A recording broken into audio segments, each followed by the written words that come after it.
ورسوله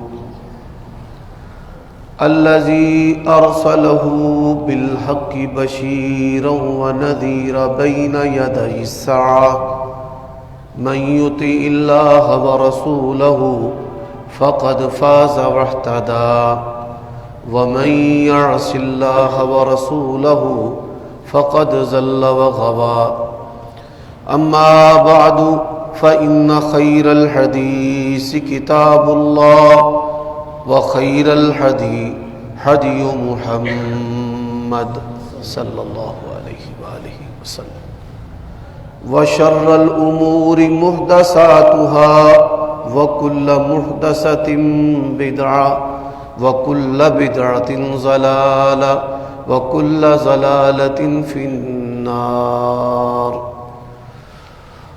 اللهم صل وسلم على نبينا محمد وبارك وسلم وصل عليه أعوذ بالله السميع العليم وبوجهه الكريم وسلطانه القديم من الشيطان الرجيم من همزه ونفخه ونفثه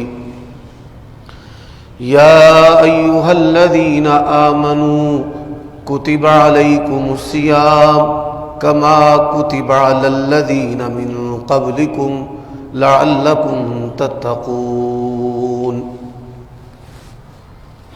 عیوب اور نقائص سے منزہ اور پاکیزہ تمام قسم کی حمد و ثنا اللہ وحدہ لا شریک لہ کے لیے، اور درود و سلام شفیع للمذنبین خاتم النبیین رسول امین صلی اللہ علیہ وآلہ وسلم کی ذات اقدس پر۔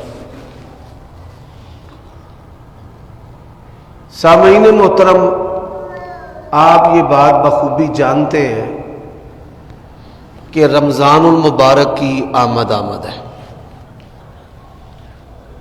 آپ صلی اللہ علیہ وآلہ وسلم اس مہینے کی تیاری کس طرح کرتے؟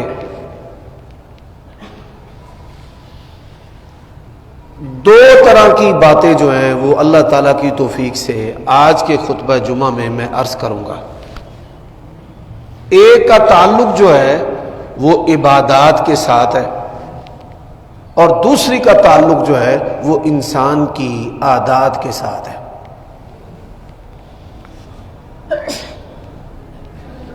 آپ صلی اللہ علیہ وآلہ وسلم نے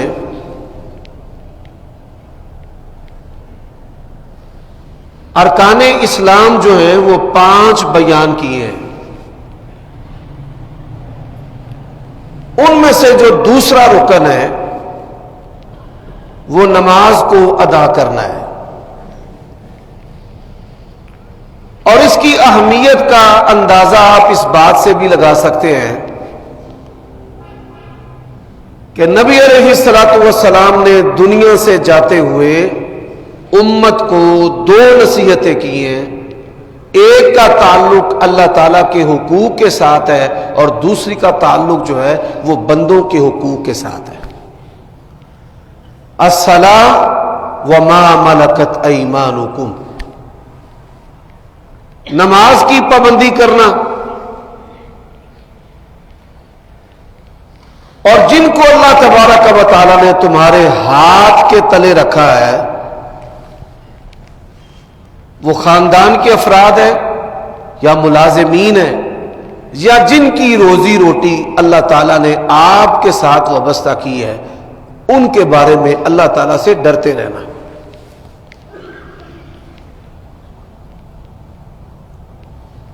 اب نبی علیہ الصلوۃ والسلام نے اس عبادت کو عادت بنانے کی ہمیں تلقین فرمائی ہے۔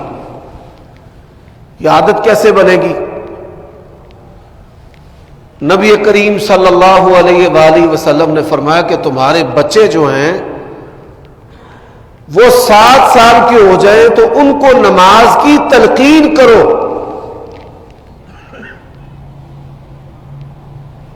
ان کو نماز سکھلاؤ، ان کو نماز اپنے ساتھ پڑھاؤ، اور اگر 10 سال کے ہو کر کوتاہی کرے تو نبی علیہ الصلوۃ والسلام نے فرمایا ان کو ڈانٹ ڈپٹ کرو۔ اب دین اسلام کے اندر بچوں کو مارنے کی اجازت نہیں ہے، نہ استاد مار سکتا ہے اور نہ ہی والدین مار سکتے ہیں۔ ان کی تعلیم و تربیت کے لیے اگر ان کو مارنا پڑے تو اس کے بھی آداب ہیں کہ آپ ایسے درے کے ساتھ ان کو ماریں جس سے ہڈی اور چمڑے کا نقصان نہ ہو، اور 10 سے زیادہ مرتبہ جو ہے وہ آپ نہیں مار سکتے۔ ہمارے ہاں والدین جو ہیں وہ بچوں کو ایسے مارتے ہیں جیسے پولیس جو ہے وہ سزا یافتہ مجرموں کو مارتی ہے، ایسے کئی والدین اور کئی اساتذہ جو ہیں وہ بچوں کو مارتے ہیں۔ اب اس حدیث سنانے کا مقصد کیا ہے کہ دین اسلام نے نماز کو عادت بنانے کی تلقین کی ہے، اور ایسی عمر میں بچوں کو نماز پڑھائیں کہ ان کے دل و دماغ کے اندر نماز کی جو پابندی ہے وہ بیٹھ جائے۔ اور یہی وجہ ہے کہ مسجد نبوی کے اندر پہلے مردوں کی صفیں ہوتی، پھر بچوں کی صفیں ہوتی، اور پھر اس کے پیچھے خواتین کی صفیں ہوتی۔ مائیں جو ہیں وہ اپنے بچوں کو اٹھا کر نماز پڑھتی، اگر کسی کا بچہ روتا تو نبی علیہ السلام نے کبھی اس کو یہ نہیں کہا کہ بی بی اپنے بچے کو آئندہ مسجد میں نہ لے کر آنا، بلکہ آپ صلی اللہ علیہ وآلہ وسلم اس کی بے چینی کو ختم کرنے کے لیے اپنی نماز کو مختصر کر دیا کرتے تھے۔ تو نبوی معاشرے کے اندر بچوں کا دل مسجد سے لگانا یہ آپ صلی اللہ علیہ وسلم کی بھی سنت ہے اور صحابہ کرام کی بھی سنت ہے۔ اور اس کا مقصد کیا ہے کہ بچے جو ہیں وہ نماز کے عادی اور پابند ہو جائیں۔ نماز ہی ایک ایسا عمل ہے جو انسان کے اندر اویئرنیس، فکر، سوچ، شعور پیدا کرتی ہے۔ طہارت کے بارے میں جو آدمی نماز کا پابند ہے دوسرے انسان سے اس کی طہارت کا معیار جو ہے وہ بہتر ہوگا۔ اسی طرح نماز جو ہے وہ انسان کے اندر اس بات کا شعور پیدا کرتی ہے کہ تیرا کوئی خالق اور مالک ہے، اللہ ہمارا رب ہے، ہمارا مالک ہے، ہماری جو پیشانی ہے وہ کس کے ہاتھ میں ہے؟ اللہ تعالیٰ کے ہاتھ میں۔ اور پھر اس کے فوائد ہیں ان الصلاۃ تنہا عن الفحشاء والمنکر، نماز بے حیائی اور فحاشی سے روکتی ہے۔ اور نماز ہی وہ ایسا عمل ہے کہ معاشرے کے اندر جو طبقاتی تقسیم ہے امیر اور غریب کی، یہ نماز کے ذریعہ ہی ختم ہوتی ہے کہ ایک ہی صف میں کھڑے ہو گئے محمود و ایاز، نہ کوئی بندہ رہا نہ کوئی بندہ نماز۔ تو 2 باتیں میں نے رمضان کی تیاری کے لیے آپ کے سامنے عرض کرنی ہے۔ پہلی بات کہ آپ صلی اللہ علیہ وآلہ وسلم رمضان سے پہلے شعبان کے روزے رکھتے۔ کیا ہم یہ شعبان کے روزے جو ہیں وہ رکھ رہے ہیں؟ اگر تو آپ شعبان کے روزے رکھ رہے ہیں تو پھر یہ عمل آپ کے لیے مبارک ہے۔ اس عمل کے ذریعہ آپ کا جو جسم ہے وہ رمضان کے روزے رکھنے کے لیے عادی ہو جائے گا۔ اور اگر آپ نے شعبان کے روزے رکھنے کی سنت کو چھوڑ دیا تو یہ بات یاد رکھیں، جو آدمی سنتیں چھوڑ دیتا ہے وہ اپنے فرائض سے بھی ہاتھ گوا دیتا ہے۔ جو لوگ نمازوں سے پہلے اور بعد والے نوافل پڑھتے ہیں وہ اپنے فرائض پر ہمیشگی کرتے ہیں، اپنی تکبیر اولیٰ کی حفاظت کرتے ہیں، اور جو لوگ نماز سے پہلے اور بعد والے نوافل کی حفاظت نہیں کرتے وہ اس وعید کے اندر شامل ہیں، ویل للمصلین، ہلاکت ہے ان نمازیوں کے لیے، الذین هم عن صلاتهم ساہون، جو اپنی نمازوں کی ادائیگی میں کوتاہی کرتے ہیں۔ سلف صالحین کے اندر نیکیوں میں ایک دوسرے سے بڑھنے کا ایسا شوق تھا، 40 50 سال سے کبھی ان کی تکبیر اولیٰ جو ہے وہ فوت نہیں ہوئی تھی۔ اور آج ہماری حالت کیا ہے کہ جو دیندار لوگ ہیں وہ بھی نمازوں کے اندر کوتاہی کا شکار ہے اور سنتوں میں کوتاہی کا شکار ہے۔ تو اللہ کے بندو، یہ شعبان کا جو مہینہ ہے، نبی علیہ الصلاۃ والسلام رمضان کی تیاری کے لیے کثرت سے اس مہینے میں روزے رکھتے ہیں، اور روزہ جو ہے یہ بھی ایسی عبادت ہے کہ اگر آپ کے بدن کو اس کی عادت ہے تو آپ اس کو رکھیں گے، اس کی عزت کریں گے، اس کا اکرام کریں گے، اور اگر آپ کے بدن کو اس کی عادت نہیں ہے تو بڑے بڑے جو بندے ہیں، بظاہر بڑے بڑے دیندار اور بڑے بڑے مرد، وہ بھی فرائض جو ہیں، وہ فرض روزے جو ہیں وہ توڑ دیتے ہیں یا رکھتے نہیں ہیں یا غفلت کا شکار ہو جاتے ہیں۔ تو آج کے خطبہ جمعہ میں میں اپنے آپ کو اور آپ سب کو اس بات کی نصیحت کرتا ہوں کہ آپ شعبان کے روزے کثرت سے رکھیں، تسلسل سے رکھیں، رمضان سے پہلے 1-2 دن کا جو روزہ ہے وہ چھوڑ دیں تفریق کے لیے، اور باقی جو دنوں کے روزے ہیں وہ رکھیں۔ جو انسان شعبان کے روزے رکھے گا، سنت پر عمل کرنے کی برکت سے اللہ تعالیٰ اس کے لیے رمضان کے جو روزے ہیں وہ آسان کر دے گا۔ اب روزے جو ہیں وہ رکھنے کیسے ہیں؟ گھر کے اندر اگر ایک مرد یا ایک عورت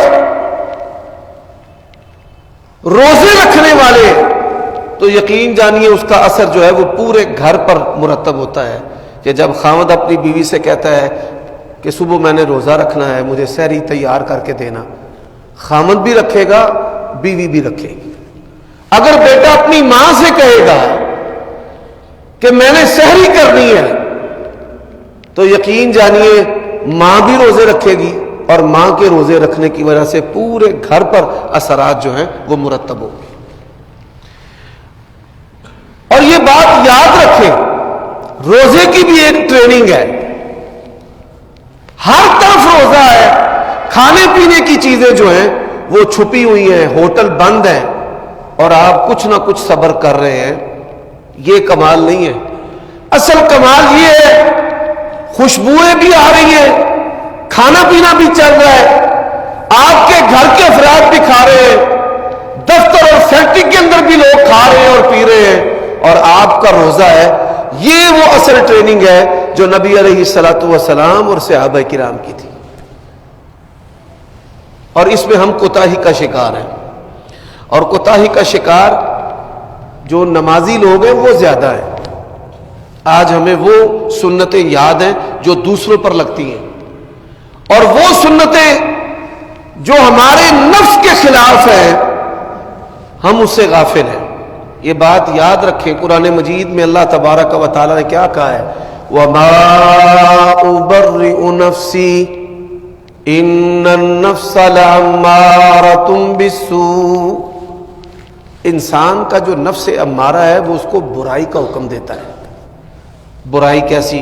یعنی انسان کا نفس اس کو فواحش، سیکس، زنا، بدکاری، خوبصورت چہروں کی طرف میلان، مردوں کی طرف میلان، یہ انسان کا نفس جو ہے اس کو حکم دیتا ہے۔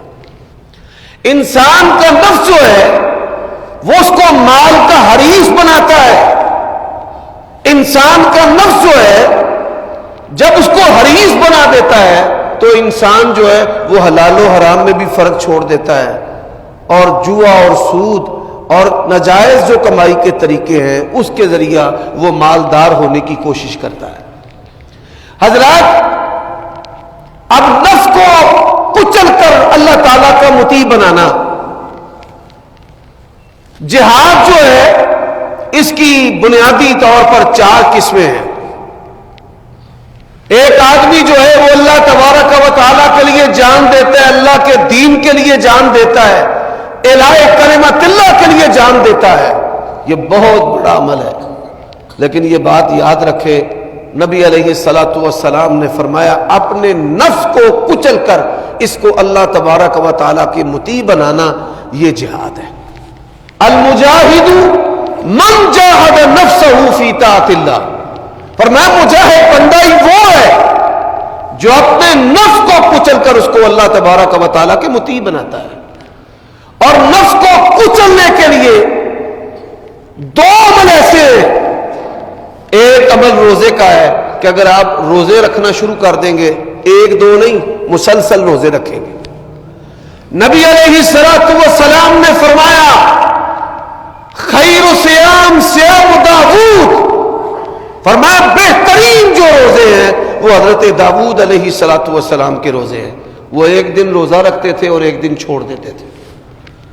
آپ صلی اللہ علیہ وآلہ وسلم ہر سوموار اور جمعرات کا روزہ رکھتے تھے، اور آپ کو یہ پتہ ہونا چاہیے کہ ہر سوموار اور جمعرات کو ہمارے جو اعمال ہیں وہ اللہ تعالیٰ کی بارگاہ میں پیش ہوتے ہیں۔ اور نبی علیہ السلام نے فرمایا کہ میں یہ پسند کرتا ہوں کہ میرے اعمال اللہ کی بارگاہ میں پیش ہوں اور میرا روزہ ہو۔ یہ ہے وہ تقویٰ کی کیفیت کہ آج جس سے ہماری اکثریت اور ہمارے مذہبی لوگ اور ہمارے علماء جو ہیں وہ قاصر ہیں، کہ ہمارے اندر یہ فکر ہی نہیں ہے کہ ہمارے اعمال بھی اللہ کے ہاں پیش ہو اور میرا روزہ ہو۔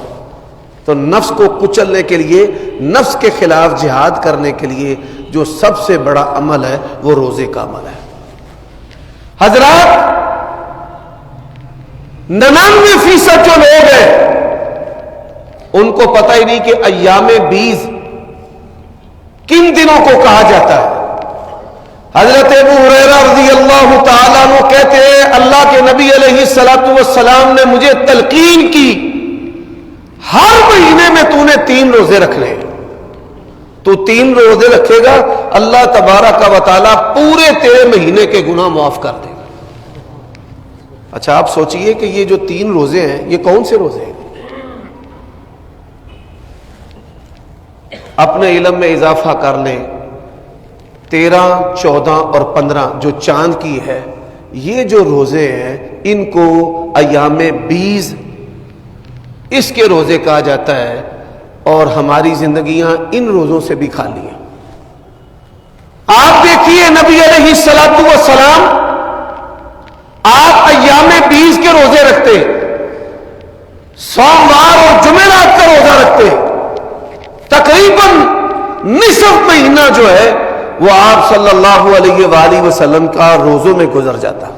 اور سیدہ عائشہ رضی اللہ تعالی عنہ بیان کرتی ہیں 3 دن سے زائد نبی علیہ السلام کے گھر کا چولہا مسلسل نہیں چلتا تھا، یعنی 3 دن اگر چلا ہے تو فاقہ آ گیا ہے، پھر اگر چلا ہے تو پھر فاقہ آ گیا ہے۔ آپ صلی اللہ علیہ وآلہ وسلم گھر آتے اور سوال کرتے کھانے کو کچھ ہے، اور میں کہتے یا رسول اللہ کھانے کو تو کچھ نہیں ہے، تو رسول کریم صلی اللہ علیہ وسلم فرماتے اگر کھانے کو کچھ نہیں ہے اذن انا صائم، پھر میں نے بھی روزہ رکھ لیا ہے۔ فاقوں کی بنیاد پر روزے رکھنا، ہماری زندگیاں اس سے بھی خالی ہیں۔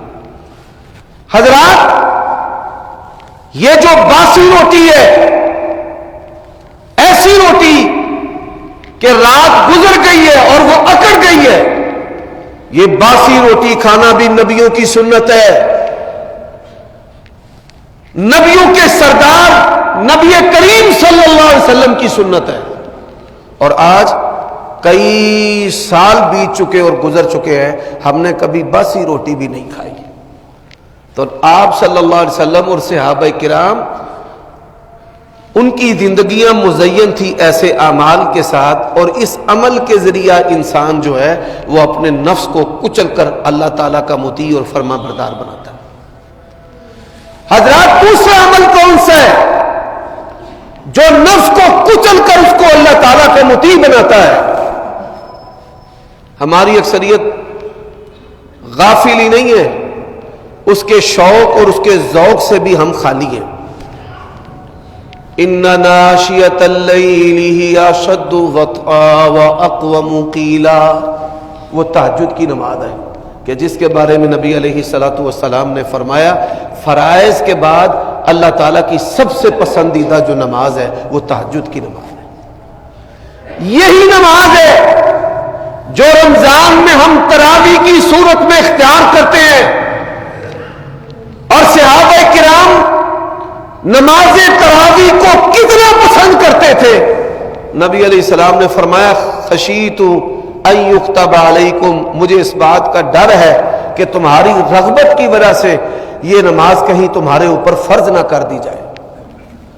حضرات عمر بن خطاب رضی اللہ تعالیٰ عنہ کے دور میں ایک بڑی جماعت مقرر کی گئی کہ آپ الگ الگ جماعتیں کروانے کی بجائے ایک امام کے پیچھے یا دو امام کے پیچھے نماز تراویح ادا کریں، اور جو امام تراویح پڑھانے والے تھے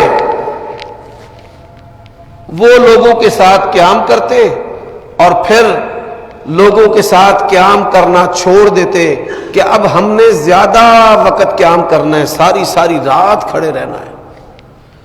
آج جن کے بچے حافظ ہیں وہ مسجدیں تلاش کرتے ہیں، لیکن آپ کو سن کر حیرانگی ہوگی، حضرت انس بن مالک رضی اللہ تعالیٰ عنہ خادم رسول اپنے گھر والوں کو نماز تراویح جو ہیں وہ خود پڑھایا کرتے تھے، اور ان میں بڑے بھی، بوڑھے بھی، عورتیں بھی اور بچے بھی شامل ہوتے تھے۔ اور یہ بات یاد رکھیں، روزہ اور نماز جو ہیں صحابہ کرام اپنے بچوں کو اس کا عادی بناتے تھے۔ سیدہ اسماء بنت ابی بکر صدیق رضی اللہ تعالی عنہا بیان کرتی ہیں کہ ہم اپنے بچوں کو روزے رکھواتی اور پھر کھلونوں کے ساتھ ان کا دل بہلاتی یہاں تک کہ وہ افطاری کرتے، ہمارے ساتھ افطاری میں شامل ہوتے۔ جب بچوں کی عادت بنائیں گے نماز کے بارے میں، جب بچوں کی عادت بنائیں گے روزے کے بارے میں، تو پھر روزے کے ساتھ ان کا جو نفس ہے، ان کی جو طبیعت ہے، اس کی لگن ہوگی، وگرنہ نہیں ہوگی۔ میں بطور شکوہ کے یہ بات کہنا چاہتا ہوں کہ آج ہمارے علماء نفلی روزوں میں کوتاہی کرنے والے ہیں، ان کی زندگیاں اللہ کے نبی علیہ الصلوۃ والسلام کی سنت سے خالی ہیں، صرف نفلی روزوں سے خالی نہیں ہے، بلکہ آپ کو مذہبی لوگ جو ہیں وہ نوافل کی چوری کرتے بھی نظر آئیں گے۔ ہم اوروں کو جہنم سے نکالے لیکن خود جہنم میں گرنے والے ہیں۔ لوگوں کو ہم نماز کی تلقین کرتے ہیں، نوافل کی تلقین کرتے ہیں، لیکن خود نہیں پڑھتے، اور یہی وجہ ہے کہ آج ہماری نماز تراویح کی جو بربادی ہے اس کا ایک بڑا بنیادی سبب یہ ہے کہ اس تراویح کے اندر نہ ہمیں علماء نظر آتے ہیں، نہ ائمہ نظر آتے ہیں، نہ حفاظ نظر آتے ہیں، نہ مسجدیں بنانے والے نظر آتے ہیں۔ جب یہ لوگ انسانوں کو، اللہ کے عام بندوں کو نماز تراویح میں نظر نہیں آتے تو پھر مجھے بتائیے لوگ جو ہے وہ کس طرح اس کی پابندی کریں گے؟ اب آ جائیے کہ عبادات کے حوالے سے تو میں نے دو باتیں کی ہیں۔ ابھی ماشاءاللہ تبارک اللہ 15 دن کے لگ بھگ رمضان آنے میں رہتے ہیں، تو ان 15 دنوں میں روزانہ تہجد کی نماز پڑھیں، اور یہ تہجد کی نماز اس کے لیے سونا بھی ضروری نہیں ہے۔ سیدہ عائشہ فرماتی ہیں عشاء سے لے کر فجر تک اللہ کے نبی جب مرضی پڑھ لیتے تھے، تو آپ نماز عشاء پڑھے، نماز عشاء کے بعد 11 رکعت پڑھے، 8 نفل پڑھے اور 3 وتر پڑھے۔ 15 دن آپ جب یہ عمل کریں گے، یقین جانیے آپ کی زندگی کے اندر آپ کو نمایاں تبدیلی نظر آئے گی، اور آپ کی طبیعت کے اندر آپ کو تراویح کی رغبت نظر آئے گی، کیونکہ ہم نے اپنے جسم کو 15 دن پہلے سے ہی اس عمل کا عادی بنانا ہم نے شروع کر دیا ہے، وہ نماز کہ جو اللہ کو بڑی پسند ہے، کتنی پسند ہے، فرمایا جو بندہ امام کے ساتھ یہ نماز ادا کرتا ہے نا، اللہ تعالیٰ اس کو ساری رات قیام کرنے کا ثواب عطا کرتا ہے۔ اور اللہ کے نبی نے فرمایا من قام رمضان ایمانا واحتسابا، جس نے رمضان کا قیام ایمان کی حالت میں ثواب حاصل کرنے کی نیت سے قیام کیا، غفر لہ ما تقدم من ذنبہ، فرمایا گزشتہ جتنے بھی گناہ ہیں اللہ تبارک و تعالیٰ اس کے سارے گناہ معاف کر دے گا۔ تو یہ گزارش ہے کہ آپ روزانہ آج سے ہی ایک تو تہجد کی نماز جو قیام اللیل ہے نماز عشاء کے بعد کریں، اور پھر کل کی سحری سے آپ روزے رکھنا شروع کر دیں، آپ ناغے کے ساتھ رکھنا شروع کریں، آپ کا جو جسم ہے اللہ تعالیٰ کی توفیق سے اس سنت کی برکت سے رمضان کے لیے تیار ہو جائے۔ اب آئیے ان عبادات کہ جن کا تعلق عادت کے ساتھ ہے، ان عبادات کے ساتھ جو ہے وہ نبی علیہ الصلوۃ والسلام کے میں 4 فرمان آپ کو سنانا چاہتا ہوں۔ اب آپ صلی اللہ علیہ وآلہ وسلم کے وہ 4 فرامین کیا ہیں؟ کوزے میں علم و حکمت کو بند کر دیا گیا ہے۔ آپ صلی اللہ علیہ وآلہ وسلم کا فرمان ہے اتق اللہ حیث ما کنت، تو جہاں بھی ہو کس سے ڈرنا ہے؟ اللہ تعالیٰ سے۔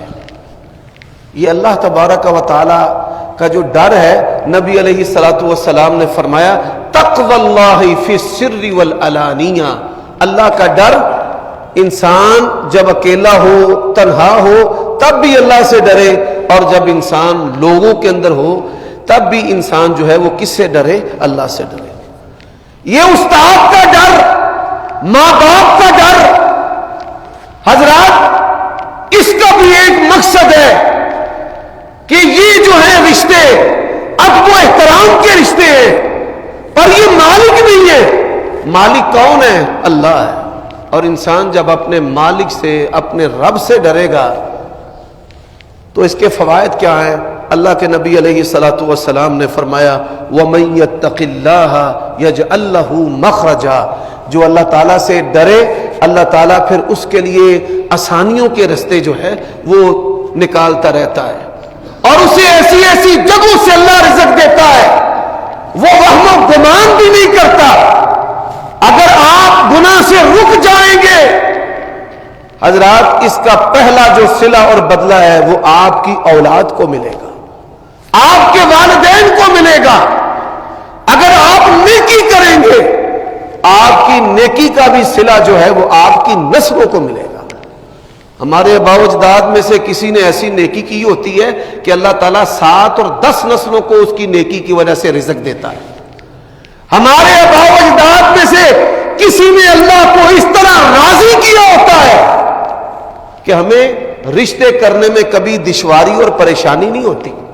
بعض آدمی ہوتے ہیں ان کی 9 بیٹیاں ہوتی ہیں، 7 بیٹیاں ہوتی ہیں، اور اللہ تبارک و تعالیٰ ان کے لیے آسانیوں کے دروازے کھول دیتا ہے۔ حضرات آپ اللہ تبارک و تعالیٰ کی تقسیم کو دیکھیں، بڑی بڑی ڈگریوں والے جو لوگ ہیں ایک وقت کی روٹی کے لیے بے بس جو ہیں مجبور نظر آتے ہیں، اور دنیا کے اندر بڑے سارے لوگ ہیں جن کو دستخط کرنے بھی نہیں آتے، نام لکھنا بھی نہیں آتا، اور اللہ تبارک و تعالیٰ نے ان کو کروڑوں اور اربوں کا مالک بنایا ہوتا ہے۔ یہ نہ سمجھنا کہ میں نے کوئی صوفیوں والی بات کر دی ہے۔ آپ جمعے کے دن سورۃ کہف کی تلاوت کرتے ہیں، سورۃ کہف کے اندر جو ہمارے لیے اسباق ہیں، ان اسباق میں سے ایک سبق کیا ہے؟ حضرت موسیٰ علیہ الصلوۃ والسلام اپنی قوم کو واعظ و نصیحت کر رہے تھے، جس طرح میں ابھی آپ کے سامنے اللہ تعالیٰ اور اس کے رسول کی بات کو بیان کر رہا ہوں۔ ایک آدمی حضرت موسیٰ کی نصیحت سے، ان کی تقریر سے بڑا متاثر ہوا۔ کیا بات ہے! اب دیکھیں حضرت موسیٰ بیان کرنے والے ہوں اللہ کے رسول، تو واقعتاً ان کے بیان کی شان ہی الگ ہے. اس نے کہا آپ سب سے بڑے عالم ہیں. حضرت موسیٰ علیہ السلام نے کہا ہاں میں سب سے بڑا عالم ہوں. اللہ کو یہ آداب پسند نہیں آئی. حضرت موسیٰ علیہ السلام یہ سمجھتے تھے کہ اوپر اللہ ہے اور نیچے میں اللہ کا رسول ہوں، تو انسانوں میں بڑا علم والا ہوں. اللہ نے کہا اے موسیٰ آپ چل کر خضر علیہ السلام کی شاگردی اختیار کریں، وہ آپ سے بھی بڑے عالم ہیں.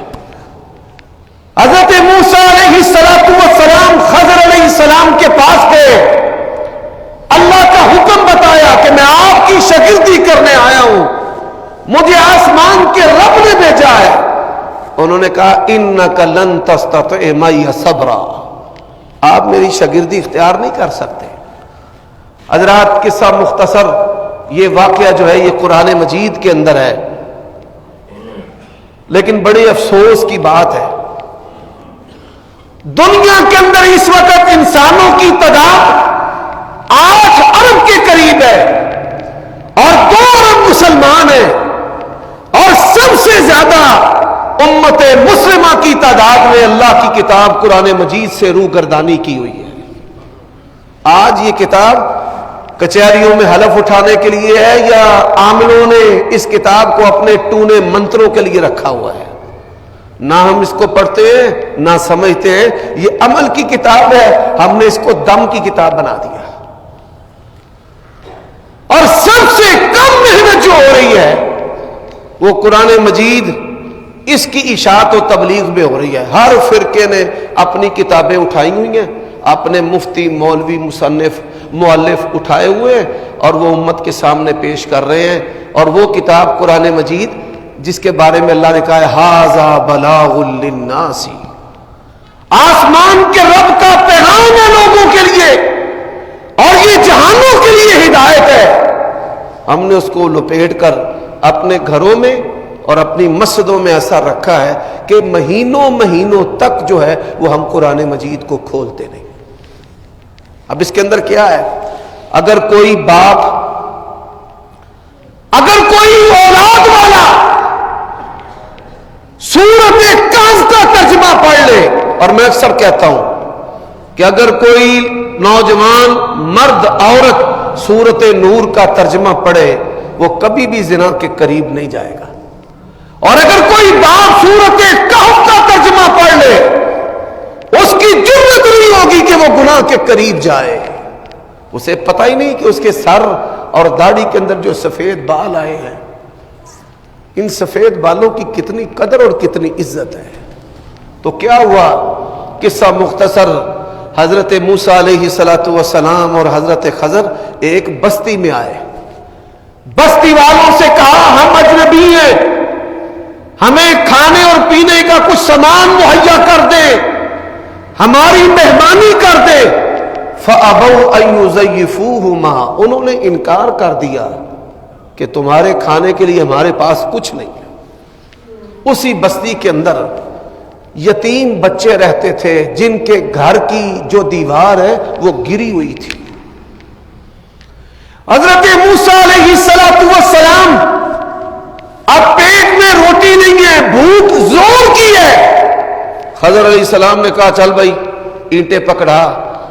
دونوں نے مل کر دیوار جو ہے وہ تعمیر کرنا شروع کر دی.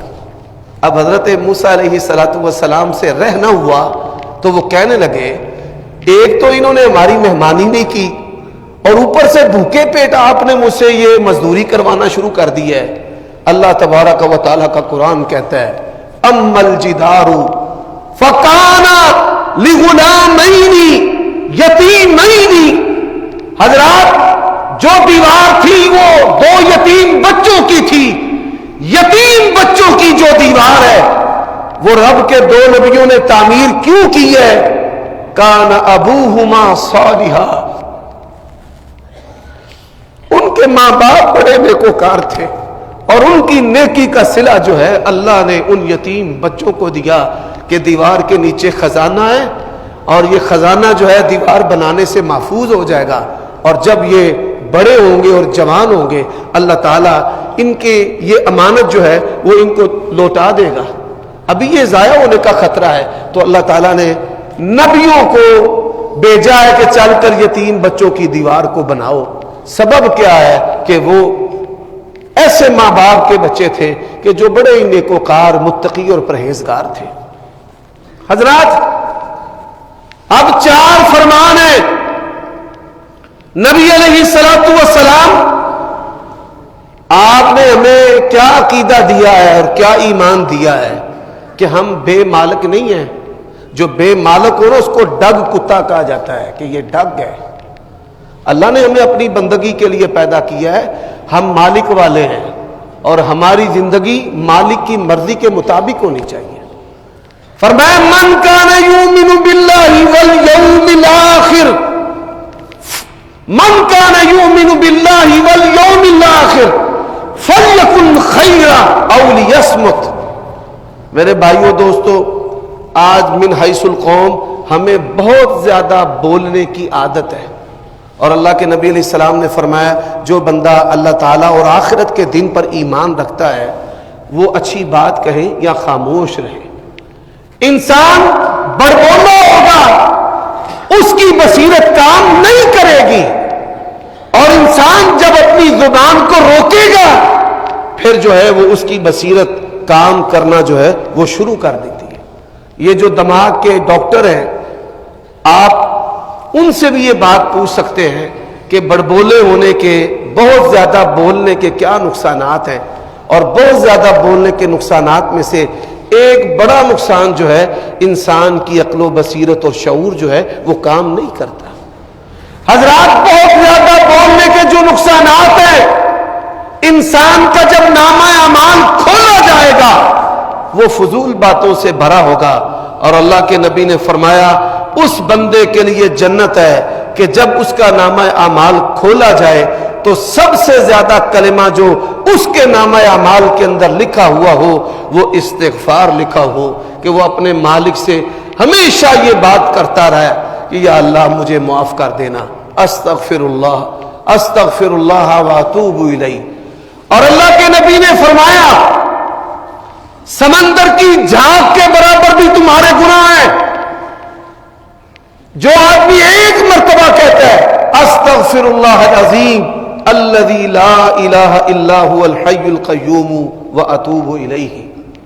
سامعین محترم، میں یہ بات اکثر کہا کرتا ہوں، مجھ سے بڑے علماء بھی ہیں، مجھ سے بڑھ کر خطیب بھی ہیں، میرے بھائی رشتہ دار یہاں پر بیٹھے ہیں، اور آج اگر میں یہاں پر کھڑا ہوں تو یہ بھی میرے بڑوں کی، میرے والدین اور ان کی نیکیوں کا صلہ ہے کہ میں یہاں پر کھڑا ہوں۔ اس لیے اس بات کو سمجھیں کہ ہم نے رمضان اب گزارنا ہے تو زندگی کی روٹین کے مطابق نہیں کہ جیسے ہم نے پہلے گزارا ہے، اپنے آپ کو بدلیں، اور پھر دنیا کی جو لذتیں ہیں ان لذتوں سے بڑھ کر جو اللہ تعالیٰ کی محبت کی لذت ہے اس کو آپ اپنی زندگی کے اندر حاصل کرنے کی کوشش کریں کہ اللہ تعالیٰ اور اس کے رسول کی محبت کی کیا لذت ہے۔ حضرات، اللہ کے نبی علیہ الصلوۃ والسلام کا دوسرا فرمان ہے، میں نے یہ 4 فرمان سنانے ہیں، پہلا سنا دیا ہے کہ آپ کم بولیں، دوسرا فرمان فرمائے من کان یؤمن باللہ والیوم الآخر فلیصل رحمہ، جس کا اللہ اور آخرت کے دن پر ایمان ہے اپنے بہن بھائیوں کے ساتھ حسن سلوک کرے، ماں جائوں کے ساتھ حسن سلوک کرے۔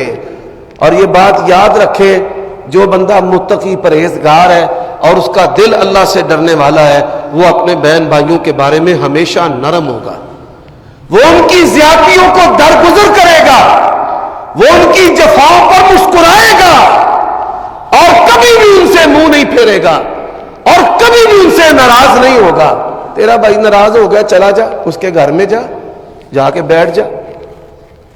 تو اللہ کے نبی علیہ السلام نے اس کو بھی اللہ تعالیٰ کے ڈر کے ساتھ جوڑا ہے کہ بہن بھائیوں کے ساتھ نرم رہنا۔ فرمایا من کان یؤمن باللہ والیوم الآخر فلیکرم جارہ، فرمایا جس کا اللہ اور آخرت کے دن پر ایمان ہے نا اپنے ہمسائے کے ساتھ حسن سلوک کرے۔ آپ اپنے ہمسایوں میں دیکھیں کون ایسا جو رزق کے معاملے میں تنگ دست ہے تو میں کھانے پینے کا سامان جو ہے اس کو مہیا کر دوں۔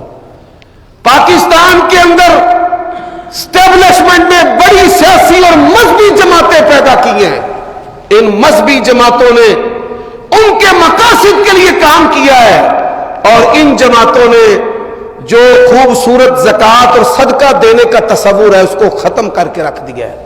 اللہ کے نبی نے فرمایا اسی علاقے کے اغنیاء مالداروں سے صدقہ و زکوٰۃ لیا جائے اور وہیں کے فقراء جو ہیں ان پر تقسیم کر دیا جائے۔ ہم اپنے امراء اور اپنی جماعتوں کی رضا کے لیے اللہ کے نبی علیہ السلام کے اس فرمان کی بھی پرواہ نہیں کرتے۔ آپ کے مال زکوٰۃ کا سب سے پہلا جو مستحق اور مصرف ہے وہ آپ کے قریبی رشتہ دار ہیں، اور ان کو زکوٰۃ دیتے ہوئے بتانا بھی نہیں اور دے کر ان سے فاصلہ کر لینا ہے۔ حضرات، عزت نفس کو مجروح کرنے کی اجازت نہیں، اور اسی سلسلہ میں اللہ کے نبی نے فرمایا ہے کہ اپنے ہمسائے کے ساتھ اس نے سلوک کرے۔ فرمایا جبریل جب بھی آئے ہیں ہمسایوں کے بارے میں مجھے تلقین کرتے رہے ہیں، اور مجھے ڈر ہے کہ کہیں ہمسایوں کو وراثت کے اندر شریک نہ کر دیا جائے۔ آج انگریزوں کی طرح ہم ایسے کلچر کا حصہ بن چکے ہیں، ہمیں نہیں پتا ٹاؤنوں کے اندر جا کر ہمارے دائیں اور بائیں کون رہتا ہے۔ حضرات، اللہ کے نبی علیہ السلام کا چوتھا فرمان ہے، فرمایا من کان یؤمن باللہ ولیکرم ضیفہ من کان یؤمن باللہ والیوم الآخر، جس کا اللہ اور آخرت کے دن پر ایمان ہے، فرمایا اپنے مہمان کی مہمان نوازی کرے۔ اس کے پاس کوئی شخص آیا ہے تو اس کی خدمت کرے، اس کو کھانا کھلائے، پانی پلائے۔ اللہ سے دعا ہے کہ اللہ تعالیٰ یہ خوبیاں ہمیں اپنے اندر پیدا کرنے کی توفیق عطا فرمائے۔ وآخر دعوانا الحمدللہ۔